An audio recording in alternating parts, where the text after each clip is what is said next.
자, 그럼 우리 오늘의 주인공 설춘환 교수님 모시겠습니다. 고맙습니다, 교수님.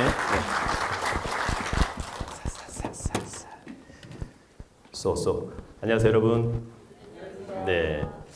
되게 많이 올 줄 알았는데 별로 오지 않았어요. 약간 아쉬운. 110명 정도가 신청을 해주셨다고 하더라고요. 그래서 나의 역시 그 개인적인 파워는 이 정도밖에 되지 않는구나. 약간 뭐랄까 겸손해지는 그런 시간이 될 것 같습니다. 근데 하필이면 또 오늘이 그 피크 사실 피크잖아요. 그래서 또 나름의 또 위안을 또 받아보기도 합니다. 오늘 3시간 동안 최선을 다해서 강의를 하도록 하고요. 최근에 이제 그 경매하고 세관공매하고 MPL에 관련된 어떤 그 시장의 동향 상황을 잠깐 언급을 하고 갑니다.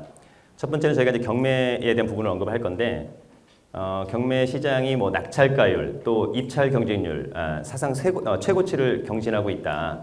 사실 과거에 뭐 특수 물건이라고 했던 물건들조차도 경쟁률과 낙찰가율이 너무 높습니다. 이유는 물건이 없기 때문에 그렇습니다.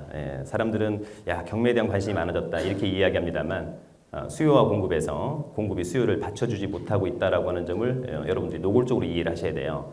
대표적으로 제가 2014년도에 그 국세청 특강을 갈 때 국세청에서 이제 그 통계를 요청한 적이 있어요. 그래서 당시 2013년도 14년도에 서울 강서구의 아파트의 경매 물건이 몇 개 나왔냐라고 당시에 조사해 봤더니 약 60건 정도가 있었다. 그런데 제가 어저께 서울 강서구의 아파트의 경매 물건 몇 건이나 있을까 했더니 5건밖에 없는 거죠.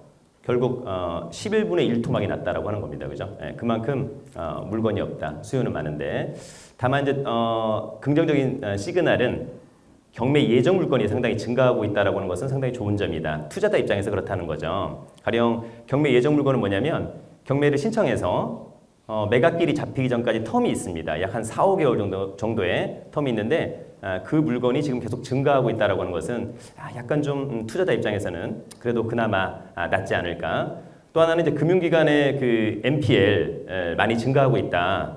그런 측면에서 보면 차후에 경매 매물은 증가할 수 있겠다. 그러면 한 1, 2년 있다가 어떻게 될 건지를 한번 또 지켜보는 그런 부분이 필요할 것 같아요. 사실 그 가격이라고 하는 것이 지금 부동산 가격이 많이 뜨고 있습니다만 또 늘 뜰 수 있는 것은 아니기 때문에 또 업다운이 있거든요. 그래서 또 다운사이징하는 또 타이밍을 잘 또 기다렸다가 투자하시면 어떨까 이런 생각이 듭니다. 두 번째는 세관공매를 강의할 건데 세관공매 물건이 다양화되어 있고 또 물건도 나쁘지 않다라고 하는 점이 있어서 특히 소액 투자로 세관공매를 하기에는 딱 좋은 시장이 아닌가 이런 생각이 들고요. 소액이라고 하는 개념이 우리가 이제 부동산 같은 경우에는 못해도 한 1,000만 원 정도 있어야 되지 않겠냐 이런 생각이 드는데 세관공매는 뭐 저 같은 경우가 옛날에 그 볼포인트 같은 경우가 15,000원짜리 100개를 이를테면 130원씩 100개를 130원씩의 낙찰을 받았던 거니까 뭐 결론적으로 보면 한 10만 원 또는 5만 원을 투자하고도 또 상당한 수익을 낼 수 있는 그런 또 분야가 세관공매입니다. 그래서 여러분들이 이 경매를 또 잘 알면 세관공매나 MPL이나 메커니즘이 비슷하기 때문에 어렵지 않게 또 재테크로 접목시킬 수 있겠다 이런 생각이 듭니다. 마지막으로 사실 오늘의 또 마지막이 또 MPL인데 약간 아쉬운 것은 7월 25일부로 이제 개인이 MPL을 갖다가 매입할 수 없다라고 하는 것은 너무 약간 아쉬운 점이 있습니다.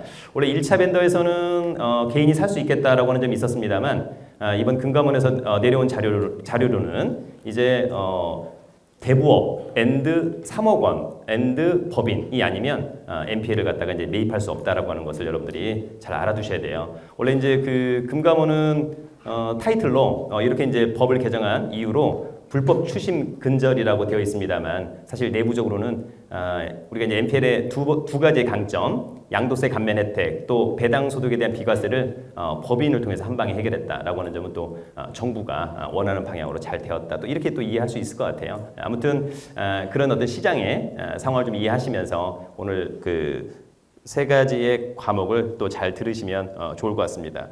나중에 혹시 기회가 되시면 뭐 팟빵이나 여러 가지 것들이 있으니까 또 여기에서 또 무료로 그죠? 들으면 좋을 것 같고 또 랜드프로에서 유료 동영상 사이트 또 랜드프로랑 저랑 함께하는 설춘환 아카데미라고 하는 사이트를 통해서 함께했으면 좋겠다 이런 생각이 듭니다.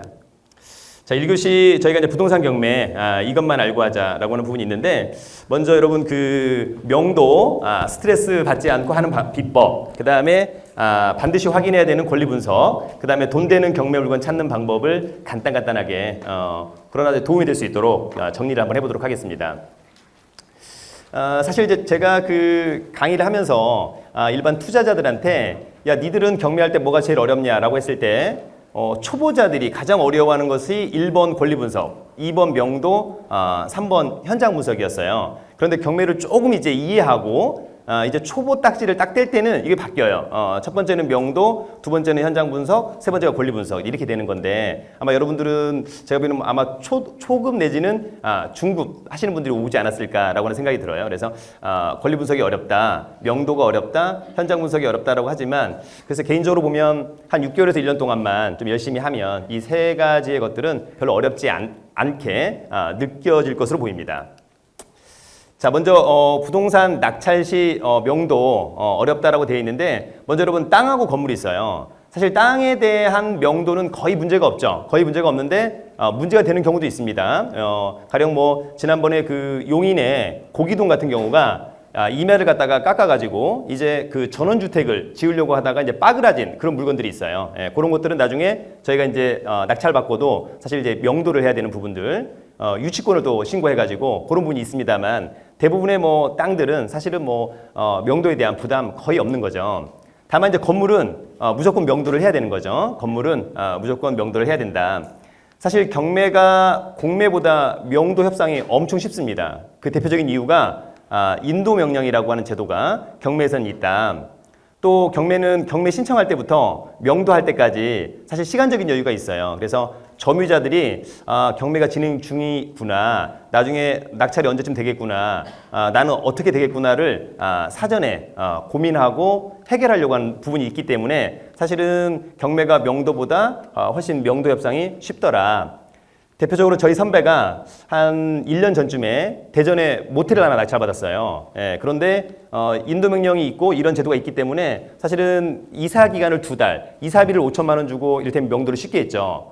반면에 서산에 있는 모텔을 저희 선배가 공매로 낙찰받았을 때 저희가 이제 2달 정도, 그 다음에 이사비를 5천만 원. 그랬더니 점유자가 무슨 소리냐. 당신 내가 이의하고 명도 방해하면 시간을 1, 2년 끌 수 있다. 그러니까 시간은 5개월을 주고 이사비를 1억 달라. 그래서 결론적으로는 이사 기간을 4개월, 그 다음에 이사비를 7천만 원 줬습니다만 그만큼 경매보다 공매가 명도 협상이 어렵습니다. 왜냐하면 인도 명령의 제도가 없고 오직 소송을 해야 되기 때문에 그런 점이 있다라고 하는 점을 여러분들이 잘 알아두셔야 될 것 같고요. 지난번 이제 그 공매는 여러분 캠코에서 하는데 캠코의 TF팀에서 이제 공매를 경매하고 거의 동일하게 가자라고 하는 부분에서 저도 이제 자문을 해준 적이 있는데 사실 가장 어려운 부분이 야 우리 공매에서도 인도명령이라고 하는 제도를 좀 가미하자라고 했었습니다만 결론적으로 인도명령이라고 하는 것은 이제 판사가 해야 되는데 공매의 자료들은 전부 다 캔코의 직원들이 갖고 있거든요. 그래서 캔코의 직원들한테 이를테면 인도명령 신청을 하고 결정을 내는 것은 어렵다라고 하는 측면에서 공매에서 인도명령은 좀 요원하지 않을까라고 하는 점이 있습니다. 그래서 공매가 이런 측면에서는 어렵습니다만 또 이런 측면에서 어렵기 때문에 사실 공매가 경매보다는 낙찰가율이 낮다라고 하는 또 그런 장점이 있는 거예요. 그러니까 그런 것들을 여러분들이 또 순발력 있게 잘 판단을 해야 된다. 자, 명도할 때 여러분 이제 한 번은 만나야 됩니다. 누가 더 부담스러울까? 야, 과연 점유자가 좀 부담스럽냐? 또는 낙찰자가 부담스럽냐라고 물어본다면 사실 많은 사람들이 야, 낙찰자가 부담스럽다고 이야기하시는 분이 있어요. 그런데 결코 여러분 점유자가 훨씬 더 부담스럽죠. 여러분들이 그런 점유자를 한 번도 안 해봤기 때문에 낙찰자가 좀 부담스러울 거다 이런 생각을 해봅니다만 사실은 점유자가 엄청나게 부담을 느낍니다. 그래서 사실은 이제 명도를 하실 때 낙찰자가 조금만 좀 배려를 해주면서 점유자를 갖다가 좀 케어해주면 사실은 점유자와 이사비와 이사기간만 일부 협상이 된다라고 한다면 어렵지 않게 명도를 할 수 있다고 봅니다. 자, 그래서 학생들이 이제 많이 물어보는 거죠. 도대체 이제 경매로 낙찰받았을 때 이사비를 얼마를 줘야 되냐, 또 이사비를 지급해야 될 의무는 있는 거냐, 이사 기간을 또 얼마를 줘야 되느냐 이런 또 질문 많이 해요. 보시면 가령 우리가 통상 33평 아파트를 갖다가 낙찰받고 이제 강제 집행할 때 한 150만 원에서 200만 원 정도가 들어갑니다.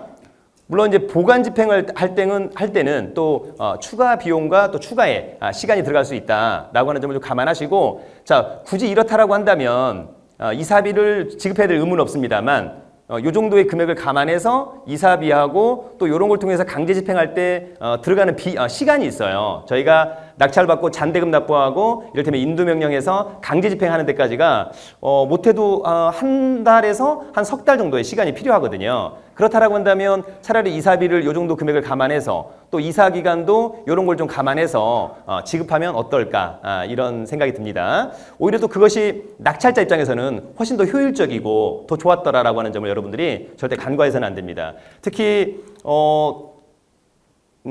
이를테면 보증금을 한 푼도 배당받지 못하는 임차인들에 대해서는 사실 낙찰자들이 굉장히 관대해요.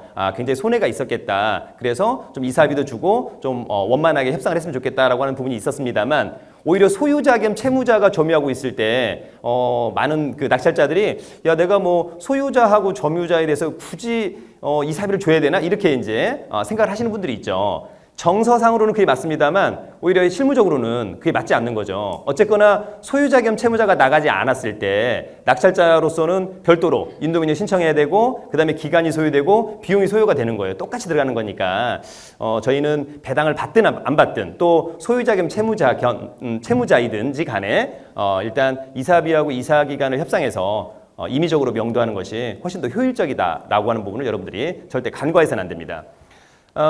잔금 납부한 후에 통상 한두 달이면 이제 명도 집행을 할 수가 있죠.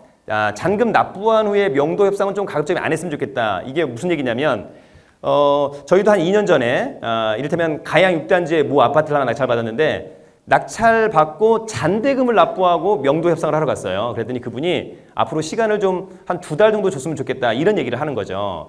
그렇다면 저는 이미 잔대금을 납부했고 또 2달을 줘야 된다라고 한다면 그 기간 동안에 제가 사용하지 못하는 그래서 오히려 대출이자만 나가는 이런 부담이 있었다. 차라리 그럴 바에는 제가 잔금 납부를 좀 빨리 했거든요. 그럴 바에는 차라리 잔금 납부를 하지 않고 명도 협상을 하러 갔더니 2달을 달라고 한다. 그럼 저로서는 오히려 잔금 납부를 최대한 미뤄서 한 달 있다가 잔금 납부를 하고 그 다음부터 한 달만 시간을 주면 되는 그렇게도 될 수 있는 부분이었는데 미리 잔금을 납부했다라고 하는 것은 약간 좀 아쉬운 점. 나중에 여러분들이 잔금을 빨리 납부해야 되는 경우 있습니다. 대표적으로 가령 뭐 한 5억 원짜리 5억 원 하는 아파트가 있는데 예를 들어서 뭐 판결 5천만 원짜리 가지고 경매를 신청했다. 근데 빚은 하나도 없는 거예요. 그런데 5억짜리를 제가 만약에 한 3억 원 정도에 낙찰을 받았다라고 하면 채무자가 경매를 신청한 채권을 변제하고 경매를 취소시키려고 엄청나게 노력을 하겠죠. 그럴 때는 잔금을 빨리 납부한다. 그런데 5억 원 하는 아파트에 5억 원 빚이 있어요. 그러면 그럴 때는 좀 천천히 납부를 해도 특별히 문제가 없더라. 그런 것들도 여러분들이 감안해 주시면 좋을 것 같습니다. 자, 명도는 배려예요, 배려. 사실은 괜한 감정 싸움이 안 됩니다. 명도 협상하러 갈 때 처음에 만났을 때 감정 싸움이 있으면 끝까지 강제 집행을 가야 되는 케이스가 상당히 많았더라. 왜냐하면 서로 자극하면 안 되는 건데 의외로 또 자극을 하시는 분들이 있어요. 그래서 키를 넘겨받을 때까지 절대 긴장을 늦춰서는 안 된다. 그죠? 키를 넘겨받을 때까지 절대 긴장을 늦춰서는 안 된다. 또 명도는 한두 번 해보니까 되게 쉬운 거예요. 그랬더니 명도는 되게 쉬운 거구나. 또 한두 건 해봤더니 명도는 되게 어려워요. 그래서 명도는 되게 어렵구나. 이렇게 생각하는 것은 맞지 않는다.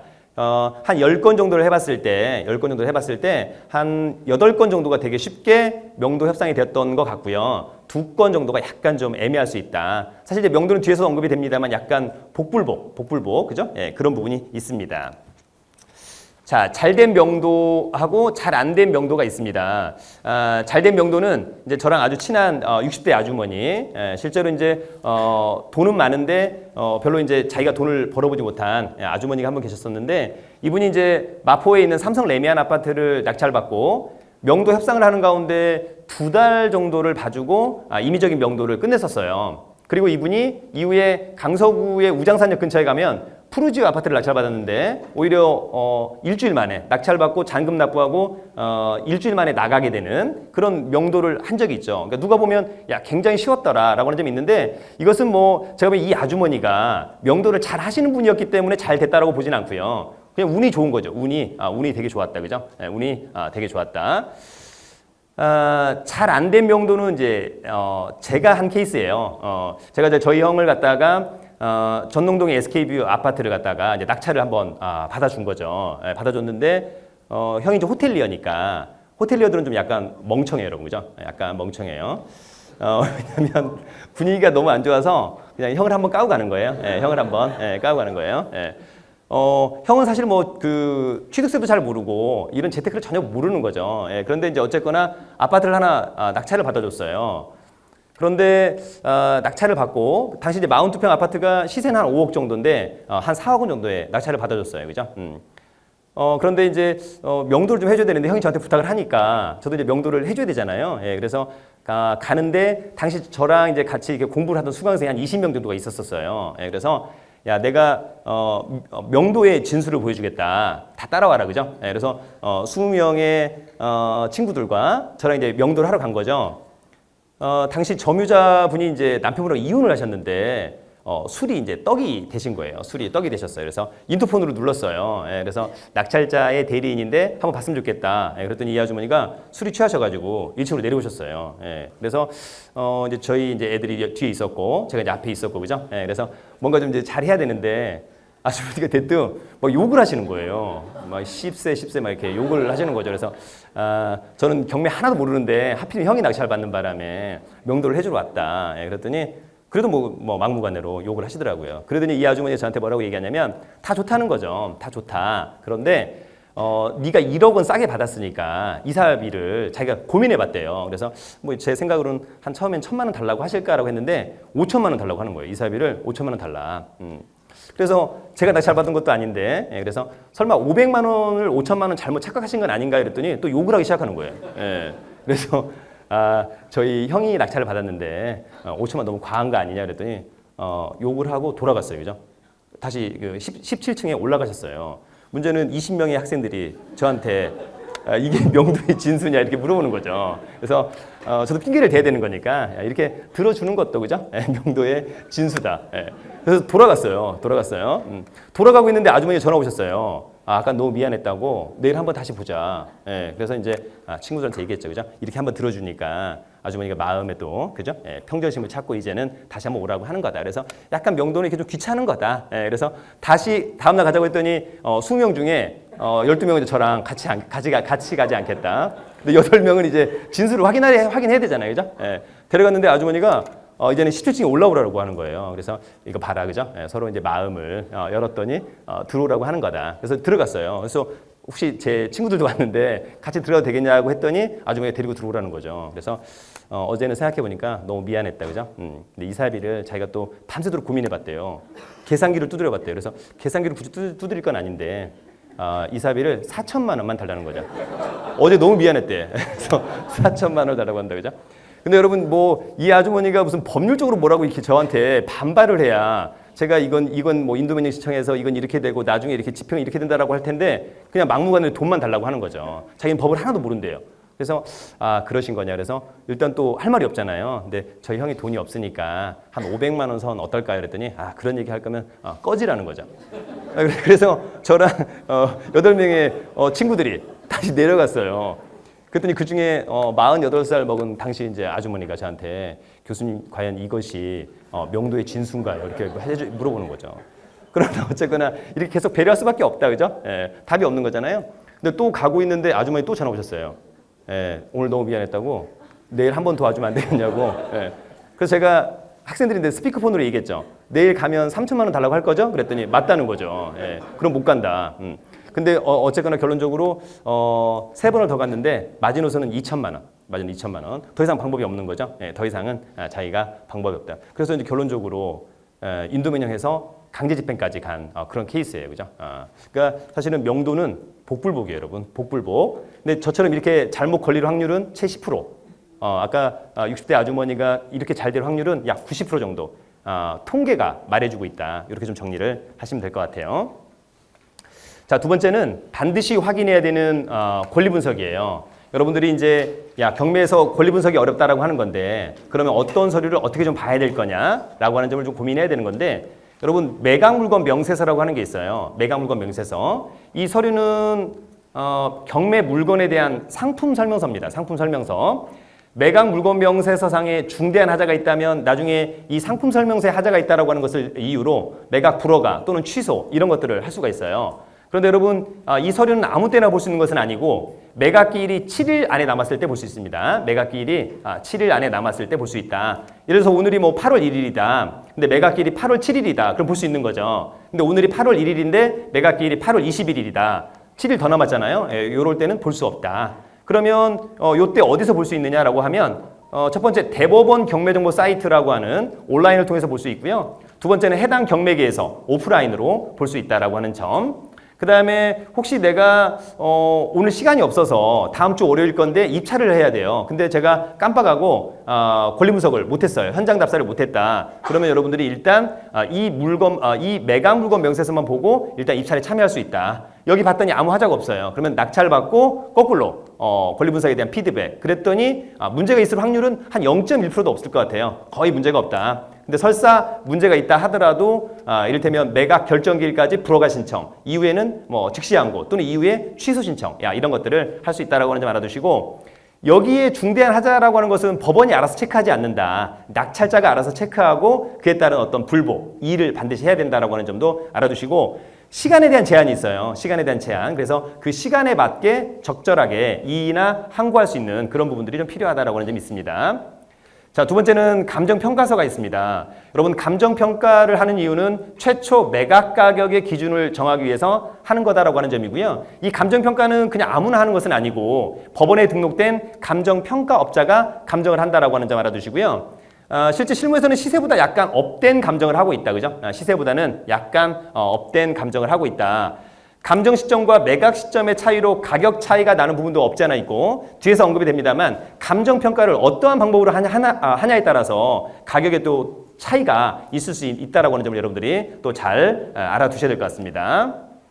자, 그래서 여러분 이게 이제 매각물건 명세서예요. 별건 아니죠. 딱 보시면 자, 매각물건 명세서 매각기일이 7일 안에 남았을 때 대법원 경매정보 사이트하고 해당 경매계에서 오프라인으로 볼 수 있다. 자, 잠깐 보시면 여러분, 자, 매각물건 명세서 사건 번호가 언급돼 있죠? 그 다음에 매각물건 번호가 언급돼 있습니다. 나중에 입찰표 쓸 때 입찰표의 사건 번호를, 물건 번호를 이렇게 써야 되는 거죠. 그렇게 정리하고, 그 다음에 작성일자가 중요하죠. 2016년 5월 20일 날, 그러니까 최근에 계속해서 업데이트가 되는 건데 최신 업데이트된 매각물건 명세서를 항상 체크하는 습관을 가져야 된다.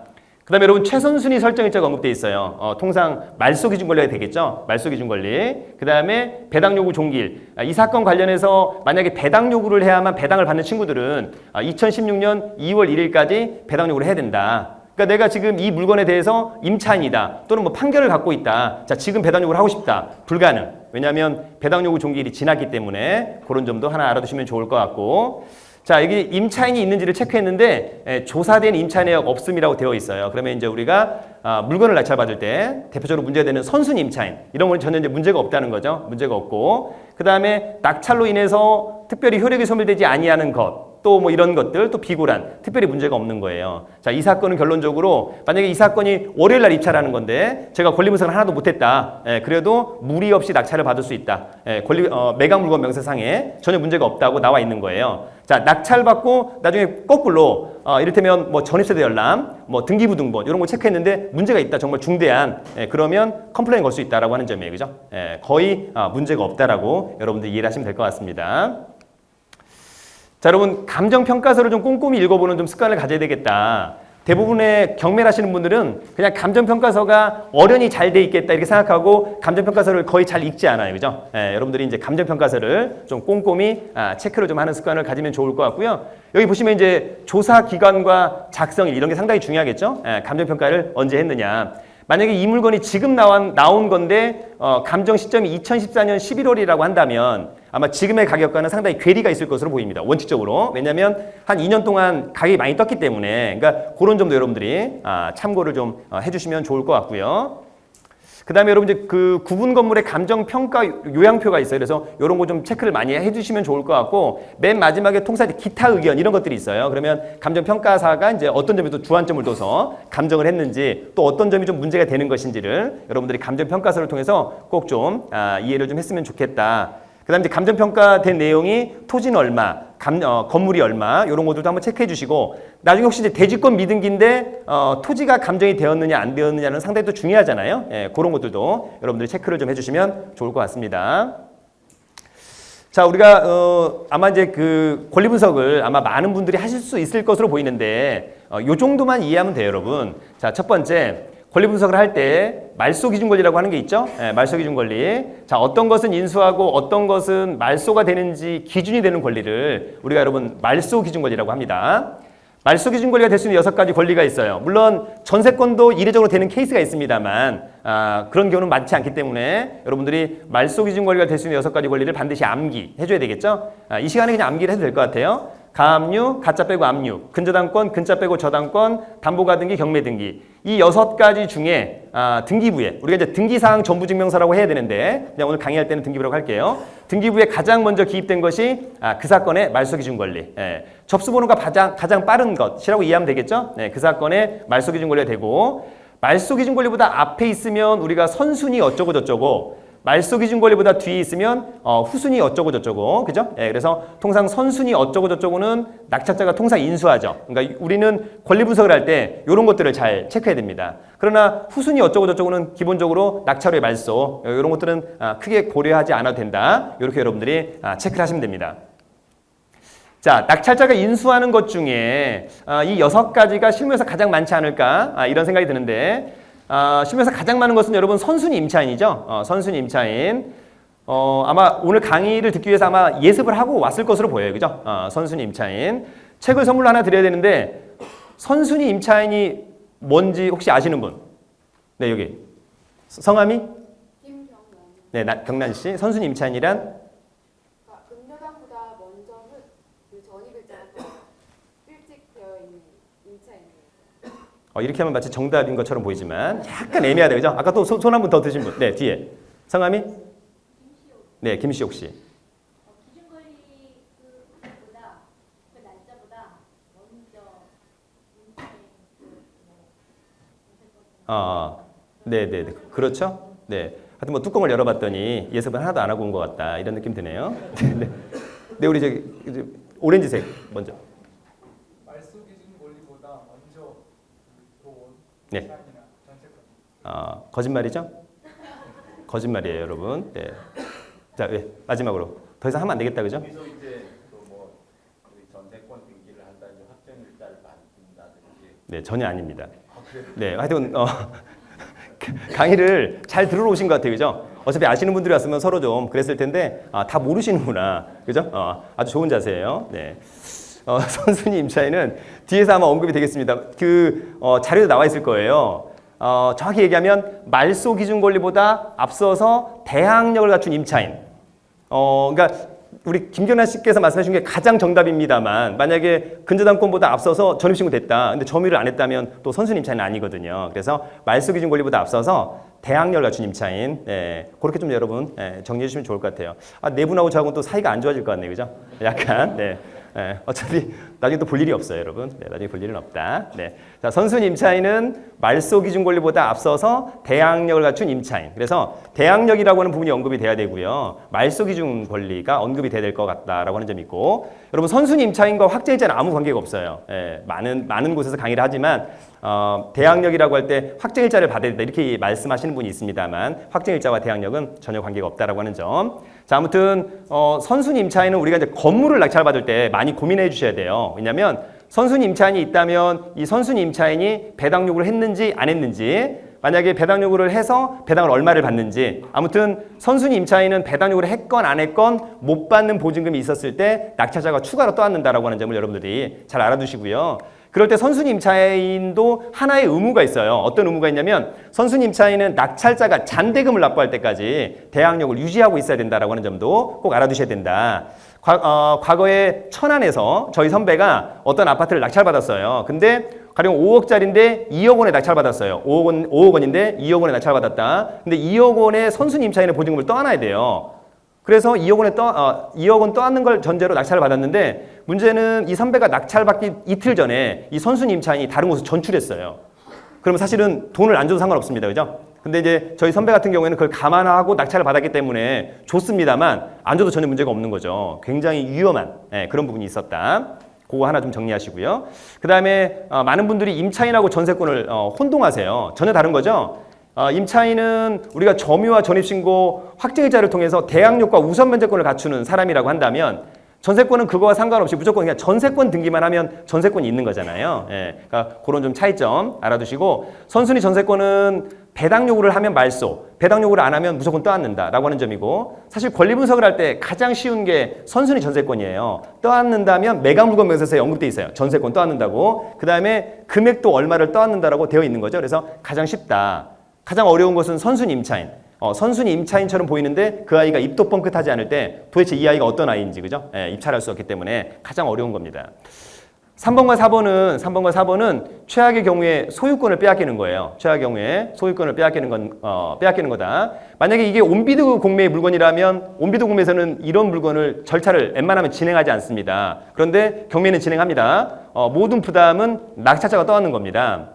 그런데 이제 사실 선순위 처분금지 가처분이나 선순위 소유권 가등기가 되어 있는 물건은 글쎄 한 1000건이라고 하면 한 2~3건 있을까 말까 한 거니까 별로 없다. 다만 낙찰을 받았을 때 소유권을 빼앗길 수 있는 부담이 있다라고 하는 점을 좀 알아두시고요.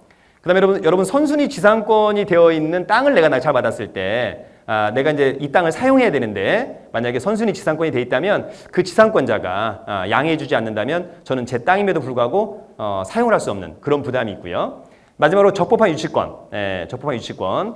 여러분 이 유치권은 뭐냐면 이런 거죠. 만약에 지금 이 그 강의장이 있다면 제가 이제 건대에서 도급 계약을 맺고 건대가 도급인, 제가 수급인, 설춘환 건설이 제가 이 바닥공사, 벽공사, 천장공사 제가 이게 다 한 거죠. 그래서 제가 이거 한 10억 정도 공사 대금이 있는데 건대가 저한테 주지 않는 거죠. 그러면 제가 이걸 점유하면서 돈 줄 때까지 못 나간다. 이게 유치권. 그런데 만약에 이 건물을 갖다가 건대가 다른 사람한테 팔았어요. 한 20억에 팔았다?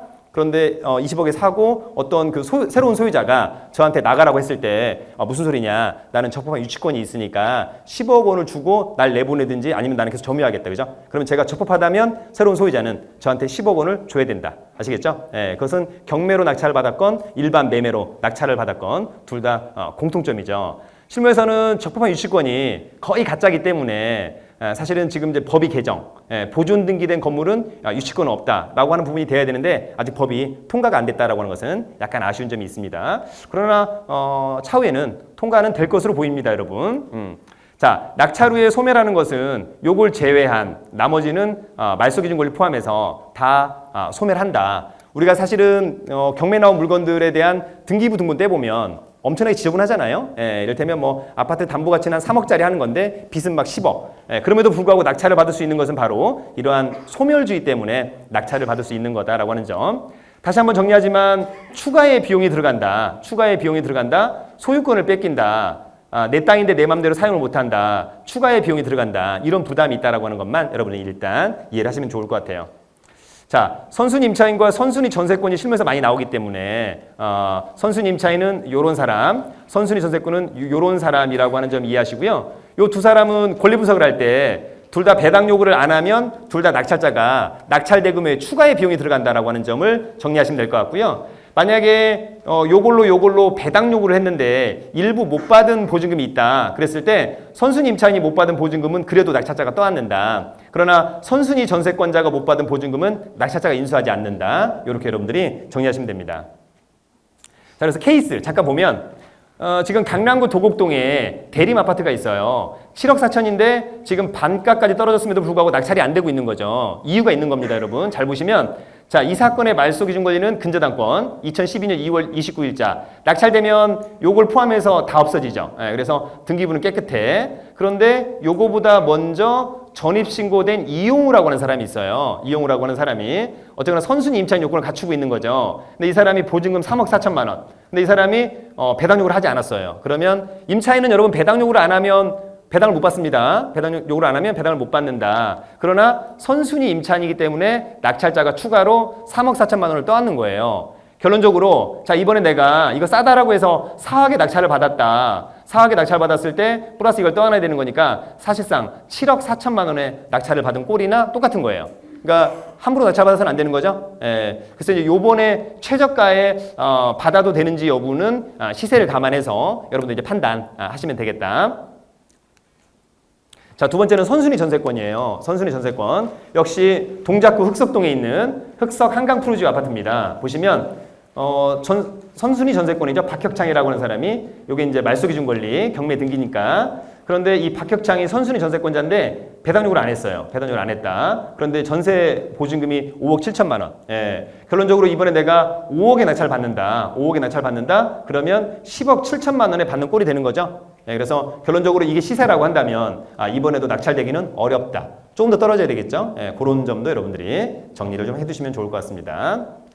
자, 돈 되는 경매 물건 찾는 방법. 네.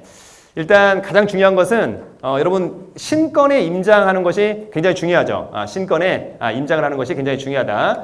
특히 그 감정평가서를 좀 잘 보면 좋은데 이번에 여러분 그 위례 신도시 아파트가 경매가 나왔어요. 24평형 아파트인데 두 건이 거의 두 개가 똑같은 단지가 나온 거죠. 거의 22단지 하나, 24단지 하나, 평수 똑같고. 그런데 하나는 감정가가 3억 원. 근데 또 하나의 감정가는 5억 2천만 원. 야, 똑같은 거의 비슷한 단지인데 감정가가 왜 이렇게 차이가 많이 났을까라고 하는 점이 있는데 사실은 우리가 경매 물건이 많지 않다 보니까 신건에 많이 다니는 거예요. 여러분 나중에 경매 물건이 많아지면 사실 신건에 임장을 잘 안 가죠. 예, 그러면 신건에 3억 원인 거니까 한 번에 유찰되겠지. 나중에 입찰해야 되겠다. 5억 2천인 거니까 신건이니까 나중에 한 번에 유찰되겠지. 이렇게 생각하는 거죠. 그런데 하나의 감정평가는 이를테면 매매 사례를 기준으로 한 거죠. 그래서 5억 2천만 원이라고 감정을 했고 하나는 분양가를 기준으로 감정한 것 같아요. 그래서 하나는 3억 원이 된 거예요. 그래서 3억 원짜리가 이를테면 감정이 돼서 경매 나왔습니다만 경쟁률은 뭐 한 50대 1, 그죠? 그래서 결론적으로 한 5억 2, 3천에 낙찰이 된 거잖아요.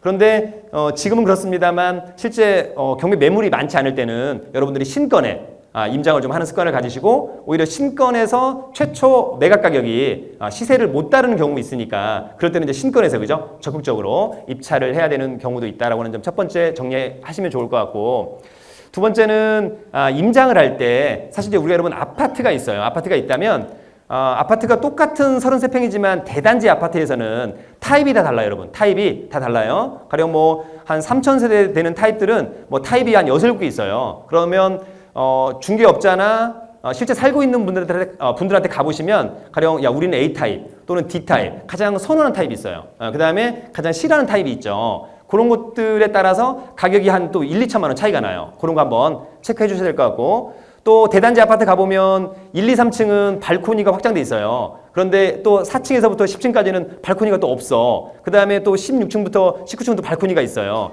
발코니가 있고 없고는 상당한 차이가 있죠. 그죠? 나중에 여러분 발코니로 확장하면 그 확장된 면적이 못해도 2, 3평 이상 되는 경우가 있다. 여러분 2, 3평은 결코 작은 면적이 아닙니다. 그거에 따라서 중개업소에 가면 거기는 이를테면 5억 5천, 발코니가 아예 없는 곳은 5억 2천, 3, 4천만 원 차이가 나는 거거든요. 그래서 여러분들이 별것도 아니지만 신건에 임장을 하러 갔었을 때 그런 타입의 문제, 발코니의 문제, 그죠? 그 다음에 또 하나는 향의 문제도 또 사실 많이 좀 고민을 해야 되는 그런 부분들이 있습니다, 그죠? 요즘에 타워형 같은 경우에는 이를테면 뭐 북서향 또는 북동향 이런 것들도 있어요. 별로 선호하지 않는 향이 되는 거죠. 그런 거에 비해서 이를테면 남동향, 남서향, 남향 이런 것들은 벌써 가격 차이가 거의 한 5천만 원 이상 차이가 나요. 그러니까 그런 차이가 나는 점을 또 잘 확인을 하셔야 될 것 같고 또 하나는 가끔 임장을 하러 가보시면 벌써 여러분 그 거실에 있는 창틀 이런 것들이 벌써 리빌딩이 된 경우가 있죠. 예, 그러면 벌써 그런 곳은 한 1, 2천만 원 정도에 이미 이제 공사 대금이 들어간 거거든요. 차라리 그런 곳을 낙찰받았을 때 나의 추가 비용이 덜 들어간다라고 하는 점도 좀 고민을 해보시면 어떨까. 그런 것들은 여러분 외관을 통해서 보면 계략적으로 감을 잡을 수 있어요. 그죠? 예, 그런 것들도 한번 체크를 해봤으면 좋겠다. 그 다음에 여러분 신건에 임장을 하러 가야 부동산 중개업자분들도 저한테 좋은 정보를 주는 거죠. 왜냐하면 그분도 지금 저한테 좋은 정보를 얻은 거예요. 야, 이 동네에 이 아파트가 또는 이 상가가 이 오피스텔이 경매에 나왔다라고 하는 좋은 정보를 주기 때문에 사실 중개업자분도 저한테 좋은 정보를 주는 거죠. 근데 이것이 한 2, 3번 정도 유찰이 돼서 가보면 중개업자가 굉장히 피곤하죠. 그죠? 왜냐하면 벌써 막 4, 50명 왔다 갔다, 그죠? 예, 그래서 예전에 저도 이제 저희 수강생이랑 마치 부부인 것처럼 딱 갔더니 아주머니가 그냥 꺼지세요라고 해서 그냥 꺼진 적이 있어요, 그죠? 예, 그러니까 실수자가 아니라고 하는 거죠. 그냥 가격만 물어보러 오는 그런 사람들. 자, 두 번째는 사실 이제 우리가 경매나 뭐 MPL이나 세금구매나 먹을 게 별로 없다라고 이야기합니다. 그런데 첫 번째 질문, 야, 너네 한 달에 한 30건 정도 임장하고 오냐라고 했을 때, 한다. 그러면 그런 사람은 정말 돈을 벌 수 있어요. 그런데 한 달에 한 5건, 6건 보고 오고, 더 이상 먹을 게 없다. 이런 사람이 있어요. 그죠? 그러니까 그런 사람들은 절대 돈을 벌 수 없다. 앞으로 여러분들이 내가 돈을 벌 수 있겠다라고 하는 것은 첫 번째, 내가 한 달에 30건 정도를 갔다 오냐 안 갔다 오냐가 바로미터가 될 것으로 보입니다. 그죠? 그러니까 임장을 자주 많이 했으면 좋겠다 이런 생각이 들고요.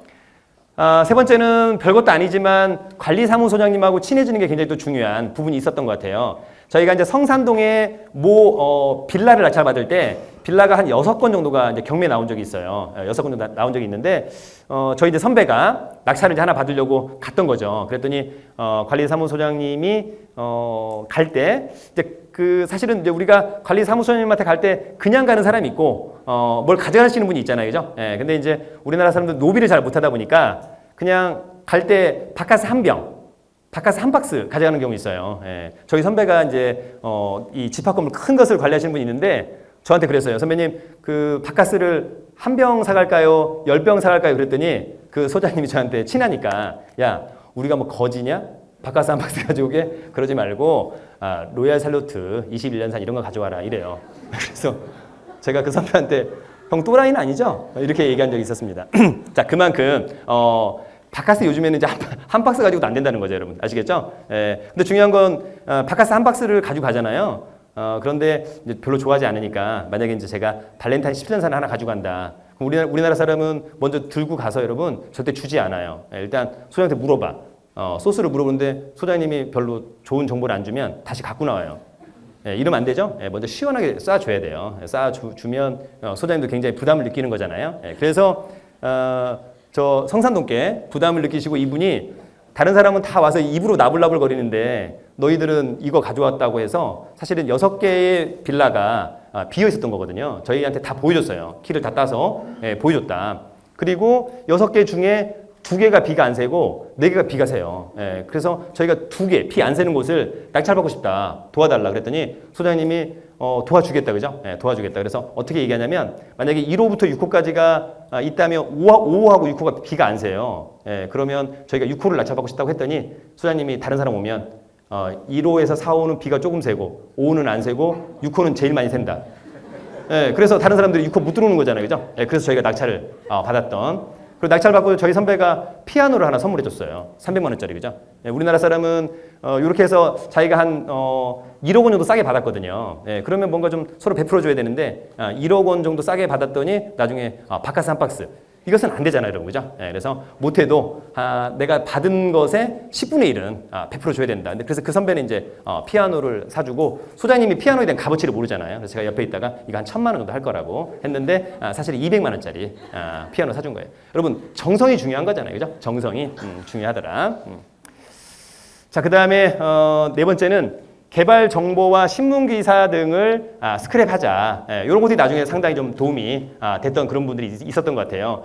최근에는 이제 뭐 지하철역이 생긴다, 뭐 철도역이 생긴다, 뭐 GTX가 생긴다, 그죠? 이런 것들을 잘 좀 스크랩을 해두시고 또 지난번에 뭐 판교처럼 뭐 일산을 또 개발한다. 그래서 뭐 장항동이 어떻다, 백석이 어떻다 이런 것들이 있으면 아무래도 가격이라고 하는 게 그런 또 기사에 따라서 가격 차이가 또 막 올라가는 경우 있습니다. 그런 것들도 한번 체크를 하시면 좋을 것 같고. 중요한 건 30건의 임장을 했는데 임장을 하고 여러분 딱 그만두면 안 돼요. 반드시 나중에 물건 분석한 후에 가상으로 입찰한다. 그 다음에 낙찰 결과를 반드시 확인해야 돼요. 그러면 여러분들이 한 6개월에서 1년이 되면 이제 나도 모르게 어느새 낙찰가를 맞추는 그런 시절이 오는 거죠. 그러니까 중요한 건 30건씩 임장하고 물건 분석한 다음에 나라면 얼마에 낙찰을 받겠다. 근데 실제로는 얼마에 낙찰이 되더라. 그러면 차후에 이런 것들을 공부를 한 1년 정도 하면 낙찰가를 예상할 수 있는 그런 부분이 되었던 것 같아요. 자, 그 다음에 6번째는 여러분 부동산 중개 사장님과 친해져야 된다라고 하는 점이 있는데 사실은 낙찰받은 물건보다 금매 물건이 훨씬 싼 경우가 또 종종 있어요. 그죠? 종종 있다. 그런데 이것은 이제 또 인맥의 힘인 거니까 사실은 부동산 중개 사장님과 좀 친해져야 되는 그런 부분이 있었다라고 하는 점이 있었고요. 제가 한 4, 5년 전에 저희 처형이 이제 강남구 그 선능에 있는 LG 에클라트를 이제 하나 팔아야 돼요. 팔아야 되는데 매물로 내놨는데 4개월 동안 팔리지 않은 거죠. 4개월 동안 팔리지 않았다. 그래서 처형이 전화 왔어요. 좀 팔았으면 좋겠다. 예. 그래서 제가 이제 처형한테 그랬죠. 1,000만 원은 주면 내가 빨리 팔아주겠다. 그랬더니 처형이 그러면 제부를 1,000만 원 주겠다. 그죠? 예. 그래서 이제 어떻게 좀 팔면 될까 고민하다가 당시에 이제 그 중개 사장님을 찾아갔죠. 그래서 LG 에클라트를 팔고 싶은데 어떻게 팔면 되겠냐 그랬더니 일단은 시세가 3억 2천이라고 하면 3억 1천 정도만 팔아주면 손님이 있다는 거죠. 손님이 일단 있다 그죠? 근데 자기가 팔아줄 수 없대요. 왜 팔아줄 수 없냐 그랬더니 그러면 중개 수수료를 단타만 받아서는 나는 의미가 없다 그죠? 네, 그래서 원래 중개 수수료가 이를테면 300만 원이라고 하면 1,000만 원을 보장해 줄 수 있냐는 거죠. 그래서 제가 1,000만 원 보장해 줄 수 있다 그죠? 네, 그래서 다음날 매각했어요. 다음날 그렇게 팔리지 않던 게. 그러니까 여러분 중요한 것은 중개 수수료를 좀 많이 줘야 되겠죠? 중개 수수료를 많이 줘야 될 것 같아요. 근데 중개 수수료 주고 이제 영수증 끊어주세요 그러면 잘 안 끊어주잖아요, 그죠? 여기 이제 제가 아시는 중개 사무소 사장님도 한 4-5분 오셨는데 그러니까 중요한 건 그런 것들도 상당히 중요하다라고 하는 점이 있습니다. 여러분 동의하시죠? 네. 우리 저기 박영환 중개사님 어때요? 동의하나요? 네, 동의하신다고 하시네요, 그죠? 네. 저분 이제 성수동에서 이제 물건 팔고 수수료 많이 받는 분인 것 같아요. 그래서 여러분들도 혹시 그죠? 그렇게 뭐 아님 말고요, 그죠? 아님 말고. 네.